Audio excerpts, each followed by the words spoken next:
Oh, hello, welcome back to our series where we continue telling you how the Bible is connected and points directly to Jesus.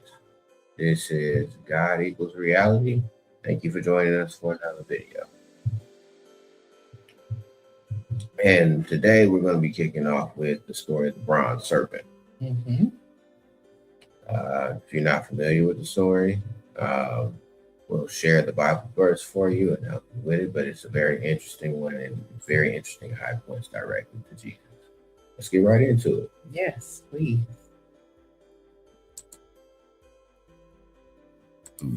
7. The bronze serpent. In the Ten Commandments, God unequivocally forbids making images or idols, yet soon after, God himself commands Moses to craft a bronze statue, and not a statue of just anything, but of a serpent, the very creature that deceived Eve in the garden, the universal symbol of evil. Why would God use the image of his enemy to save his own people? The answer unveils one of the deepest and most astonishing mysteries of the plan of redemption, and it all begins here. Picture the scene. The people of Israel are in the wilderness. Again, they've been walking for years and their patience is gone. They're hungry, thirsty, and they start grumbling against God and against Moses. Why did you bring us out of Egypt to die in this desert with no bread and no water? God's response is immediate and terrifying. He sends venomous snakes. People begin to die, bitten by these creatures, and in their desperation, they run to Moses for help. Moses intercedes for them, but God's reply is at the very least perplexing. God doesn't remove the snakes. Instead, he gives Moses a startling command: make a bronze serpent and set it on a pole. And here's where the tension spikes. Remember the commandment. God himself had said, "You shall not make an image, you shall not bow down to them." And on top of that, a serpent, the very symbol of deception, the fall, and the curse in the Garden of Eden. Yet the divine instruction is as simple as it is radical. Anyone who is bitten and looks at it will live. To be saved, the Israelites didn't have to fight, offer extra sacrifices, or pledge perfect behavior. They had only one task: turn their heads and look at that bronze figure. If they looked, they lived. If they refused to look, maybe because it seemed ridiculous or illogical, they died. This mystery sat unresolved in the wilderness for over 1,000 years. No one could fully make sense of that scene. But here comes the twist, where everything clicks into place. Now, fast forward 400 years. It's night in Jerusalem. Jesus is speaking with a Pharisee, a teacher of the law named Nicodemus. And suddenly, Jesus unveils the key that ties it all together. He drops a truth that links that strange desert episode to his own mission. Just as Moses lifted up the serpent, so must the Son of Man be lifted up. Wait, Jesus, the spotless lamb, comparing himself to the symbol of a curse. Exactly. And this is where every piece of the puzzle snaps into place in stunning fashion. Here's the key. That bronze serpent wasn't an idol to be worshipped. It was a symbol of sin, being judged and defeated. Seeing it fixed to that pole, the Israelites saw an image of the poison that was killing them, now stripped of power, neutralized, and publicly displayed as defeated.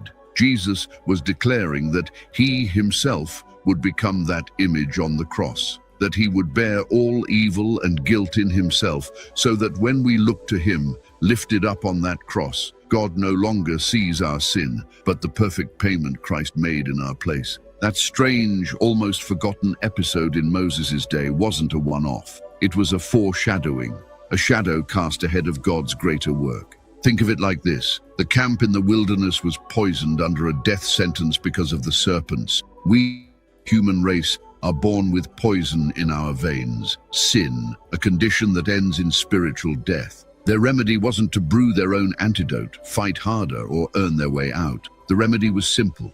Look. Lift your eyes in faith to the provision God had made, however strange it seemed. And that brings us to the final, most arresting question. Why a serpent? Because at the cross, Jesus became, in a spiritual sense, the embodiment of our curse. The Apostle Paul puts it this way: Christ redeemed us from the curse of the law by becoming a curse for us. On the cross, Jesus didn't just die for us. He absorbed the full poison of humanity's sin. He became the very image of what was killing us, so that God's judgment would fall on him and not on us. The lesson God authored with meticulous precision across the centuries is this: salvation has never been about doing something to earn it. The bitten Israelite could not save himself, no matter how hard he tried.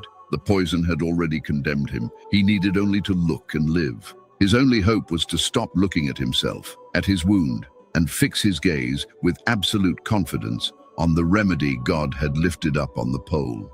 In the same way, we don't heal our souls by doing more. There's only one thing we can do: look to Christ. Trust him, believe in his work, and by his grace, live. 8. Cities of refuge.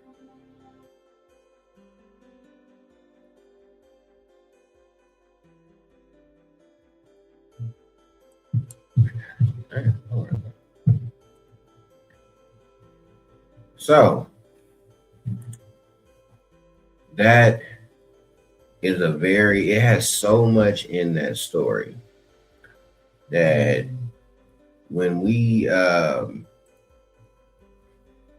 really examine, like, he covered pretty much the whole basis of the story, and that's an amazing video. I suggest we're going to break down each story he has in the video in our collection.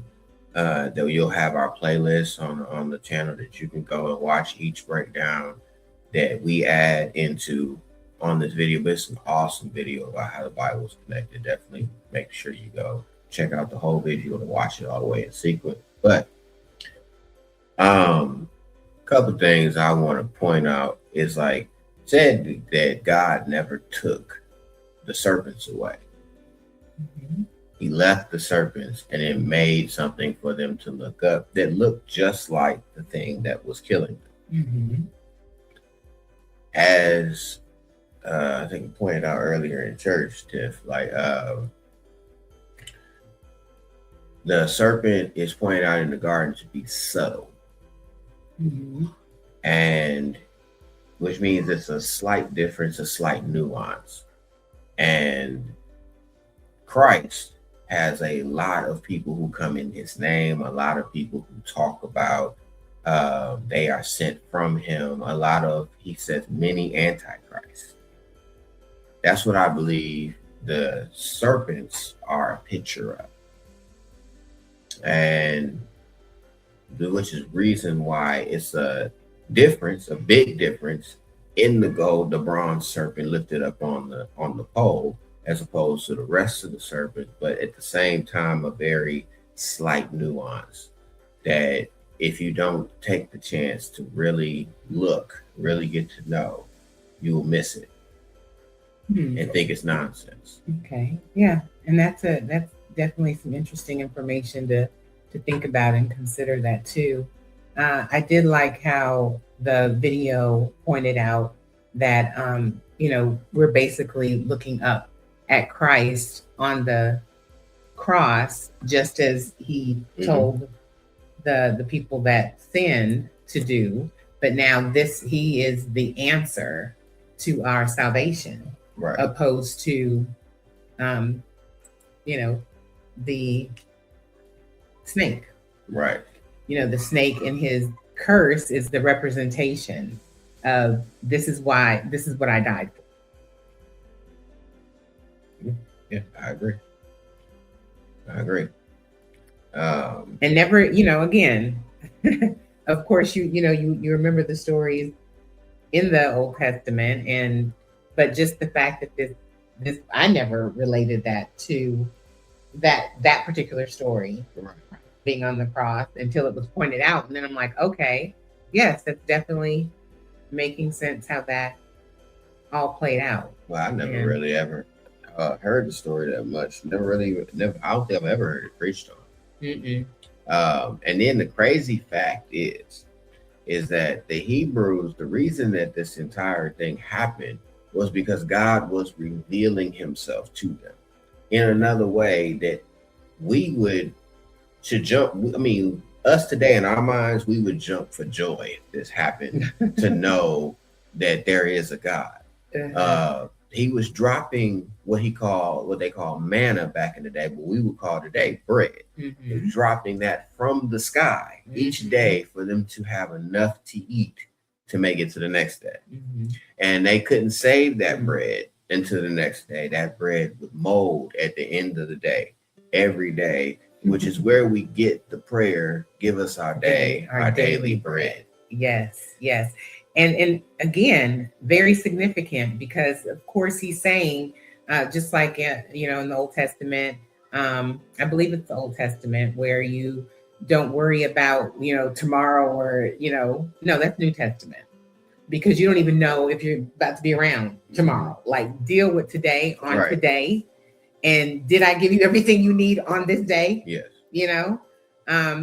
And that concept, and even thinking like that, is almost foreign right now.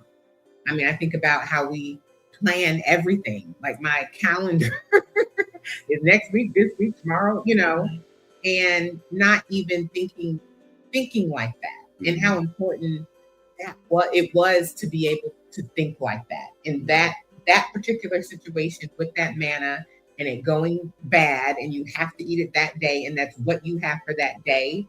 That mentality, and understanding how important each day is, because that's what he was basically saying. Like, I've given you everything you need for this day. Did I or did I not? Right. Appreciate that until the next day comes. Right. And that story is reiterated all through the Bible. But to continue to set the stage, so they were mad, actually very upset about this bread and being in the wilderness. So bread, I'm just giving you the picture.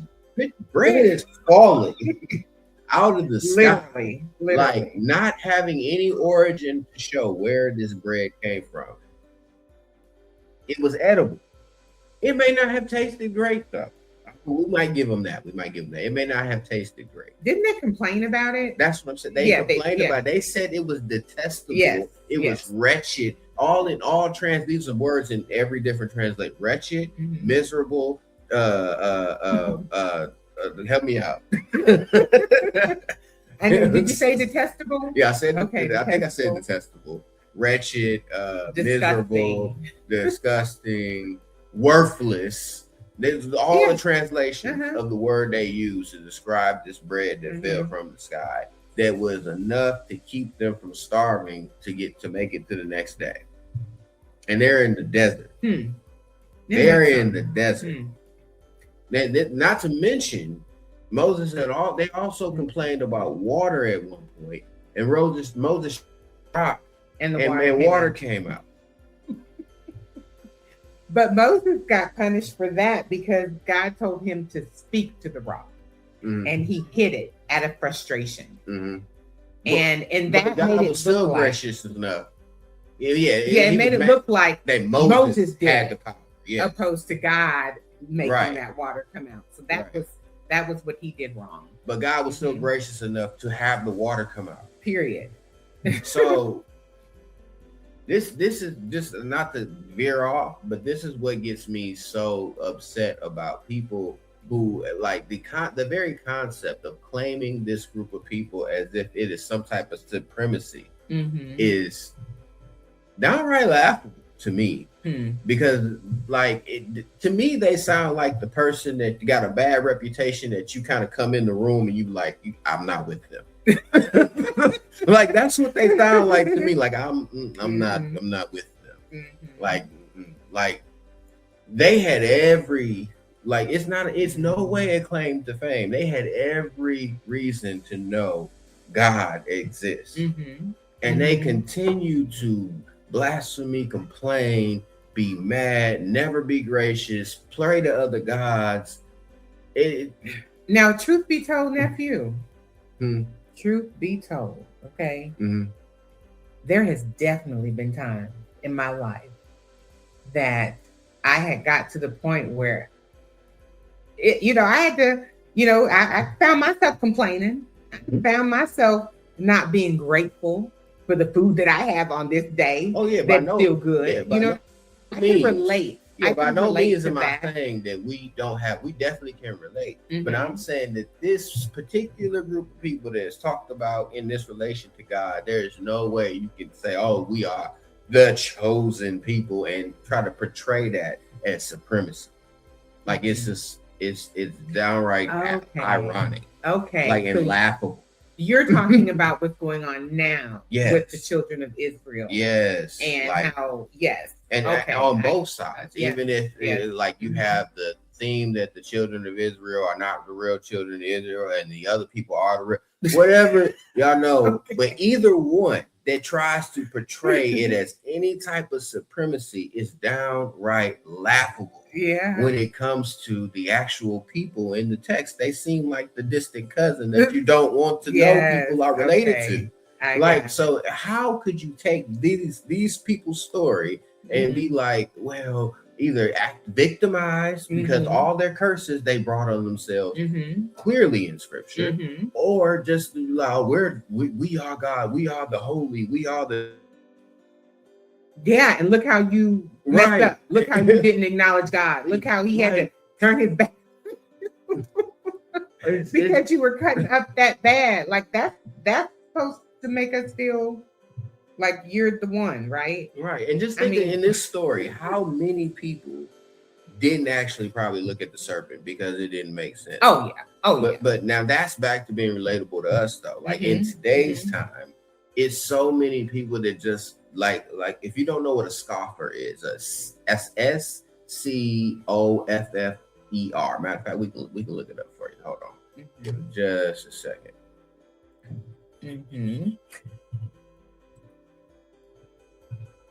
But yeah, to your point,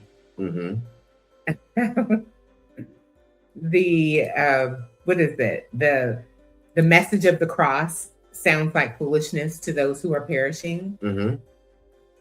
You know, that's basically what that is. And I can, you know, to tell people that yes, you have to look at this thing that just bit you in order to be healed and not die. I mean, of course, who I would, you know, that it sounds crazy, but at this point, it is the understanding and the basically making it obvious that their relationship with God was not where it needed to be, just because it wasn't rushed. Like, this is our Father, the Creator, that just told us to do something, regardless, whatever. So that gives you that inclination. Yeah. You know? Most definitely. So, but yeah, scoffer. Let's see. But yeah, it's definitely something. I don't know where that. That's not it. Okay. But definitely something how you can literally see manna coming out from the sky, that you can, you know, provide every single thing for someone, do everything you possibly can to show them, I got you. And every single time it's like, like that. I don't know. Oh, I don't ye know. of little faith. Oh yeah. Oh ye. That doesn't make any sense, you know. And yeah, sometimes it's not gonna make sense to you. And you know, I think about where the verse that says his ways are not our ways, his understanding is not our understanding. Like, please know, he is the creator. And what would we be as being the created being that expects to know every single thing and every single detail that somebody that created us knows?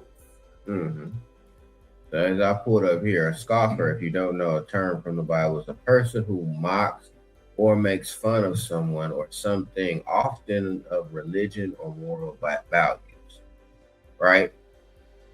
And it's just how many people of us today are truly have this, like we run into people have this problem, they mock, they make fun of. And it even says in Proverbs too, that a scoffer will seek understanding and not find it.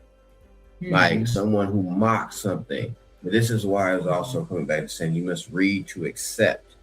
Like, so this is a picture of all of this, of how the confusion is all around them. All the snakes are confusion, while one snake is very different and lifted up on a pole. It's the only bronze one, and it's the only one lifted up on a pole, but it's still a snake. So this is what you need to take the time to understand and read and see the framework to accept, to be able to look through and look past certain nuances to understand what's truth versus what's lies, what's deception versus what's fulfillment. You know, so and do the work. Do the work to, faith without works is dead. We can say that we believe, but it's what we do that also accompanies what we believe, that gives you that understanding and lets you know exactly, what you believe in. Bible also says, be prepared. Be prepared to give a reason for your faith and why you believe what you believe. And just so you know where that is at in the Bible itself, this is Numbers 21:8. 21:8.